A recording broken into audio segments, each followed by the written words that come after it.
Hey everyone, welcome back. This is my review of Fate Stay Night Unlimited Blade Works.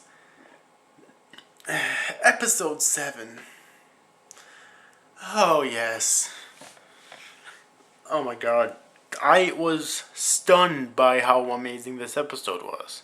All the episodes so far have been amazing, but this one... Damn. Fuck. The theories that I have after watching this episode. Of course, you should know by now that I love theory crafting, but still. But first off, I'm going to get the basic stuff out of the way first. It's always great. The art's amazing. The animation is fucking out of this world. Seriously, it does never, ever deplete in quality, at least for entire episodes. Okay, there are still frames here and there, but it never depletes in quality throughout entire episodes. And the fight scenes are some of the best I've ever seen in anime, period, even though they can be short and sweet sometimes. Okay? Oh my god. And the music's fucking stunning as well. Out of this world. It's amazing. And the voice acting is amazing as always as well. So that's the basic stuff out of the way here. Now let's get to what happened in this episode. First off, before I get to the major stuff that has to do with Archer and Shiro, I want to talk about Assassin real quick, because if all of you have watched Fate Zero, then you probably know the Assassin from Fate Zero, you know. That guy I forget what heroic spirit that he is, but I think he was a heroic spirit in history who was put to death for being a pedophile or something.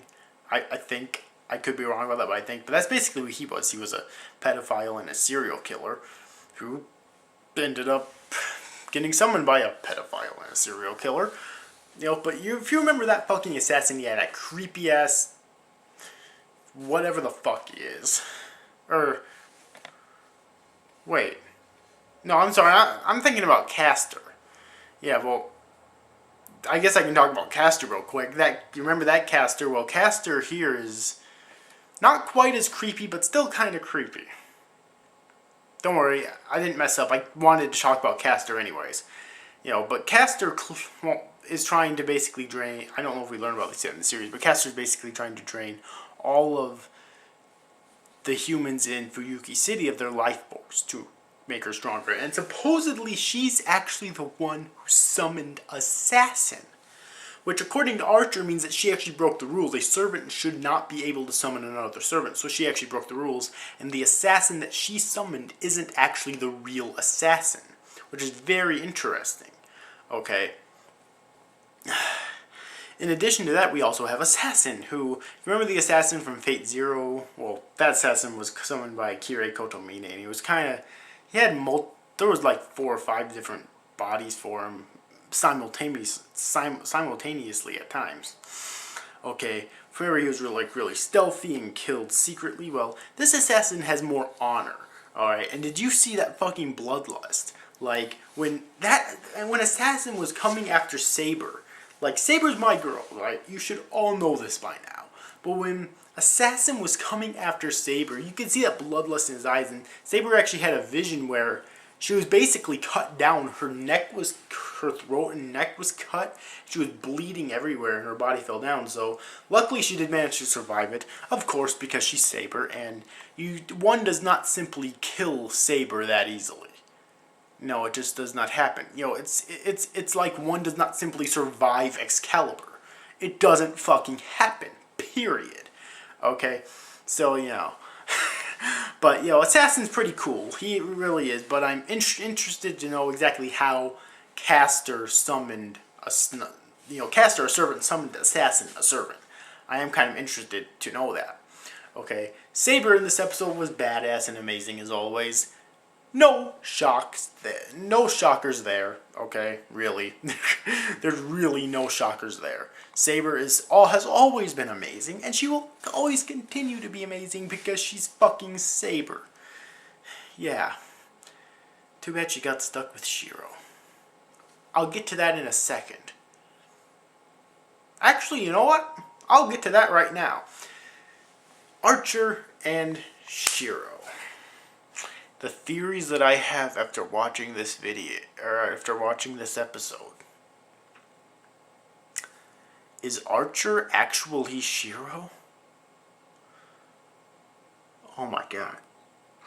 Oh my god. That's depressing. That is seriously depressing. Because Archer's a badass, and Shiro isn't. He's the exact opposite, at least at the moment.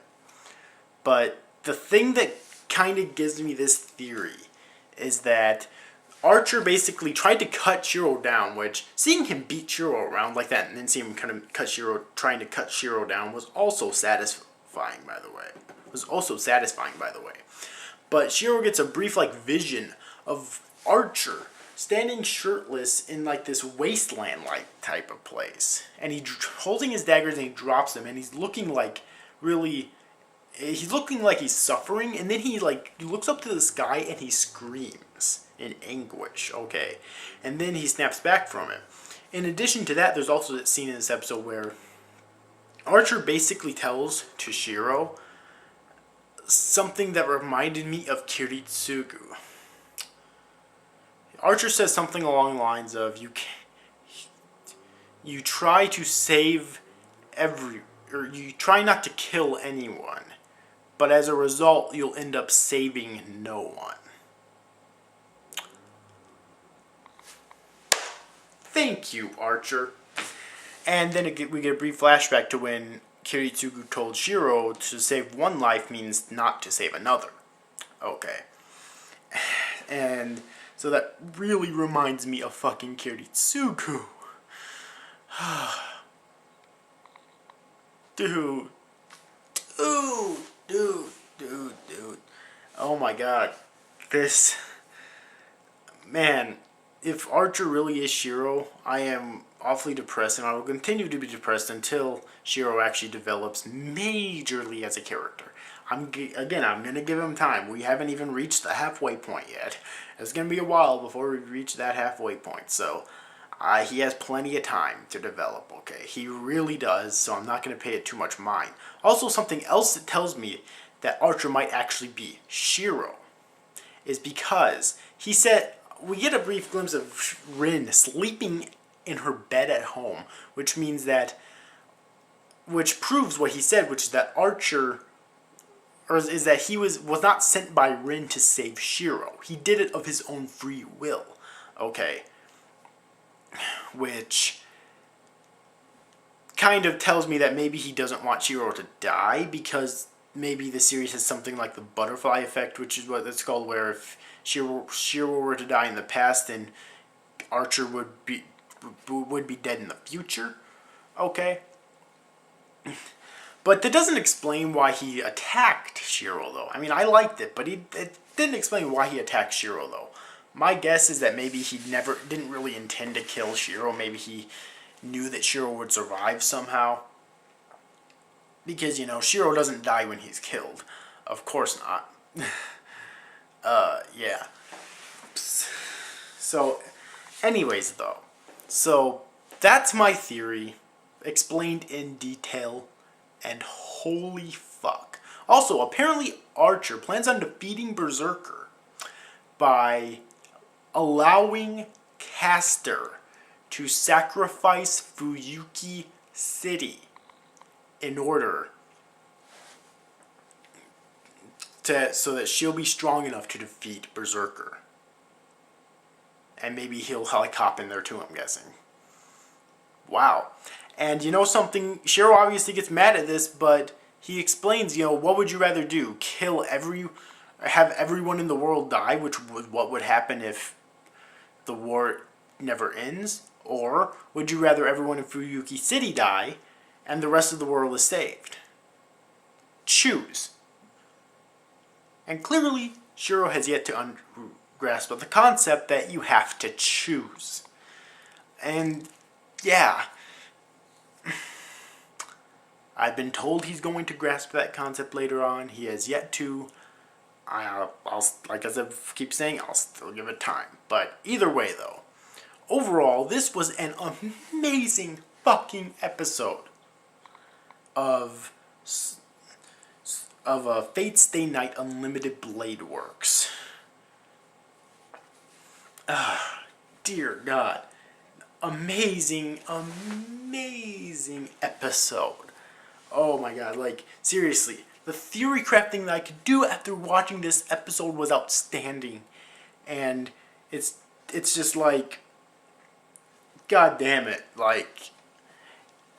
And the thing is, that theory was actually, if you really think about it, think back. Alright, think back in this series, okay? It was actually foreshadowed since episode 1. Think about it.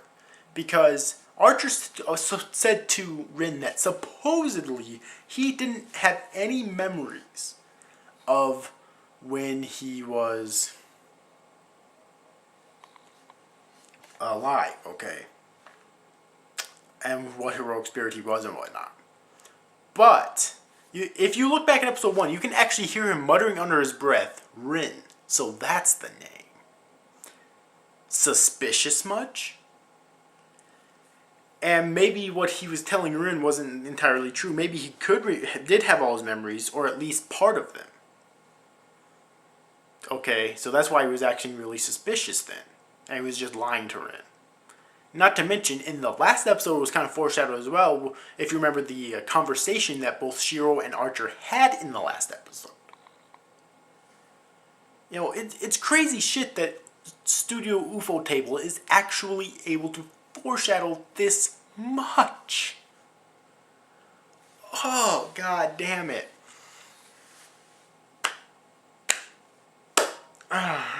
If they aren't the greatest Japanese animation studio ever, then I don't know who is. I'm just saying, this episode was amazing. Okay? It really was. God, I cannot... I know it seems like a fanboying here, but it's only because I am. I cannot praise this episode enough. Was just so much to talk about here. And it was just incredible. And God damn it, if you have yet to see, tell me your thoughts about this episode in the comment section below. If you have yet to see this week's episode of Fate Stay Night Unlimited Blade Works, then what the fuck are you waiting for? Go watch it right now. I cannot wait until next week's episode airs.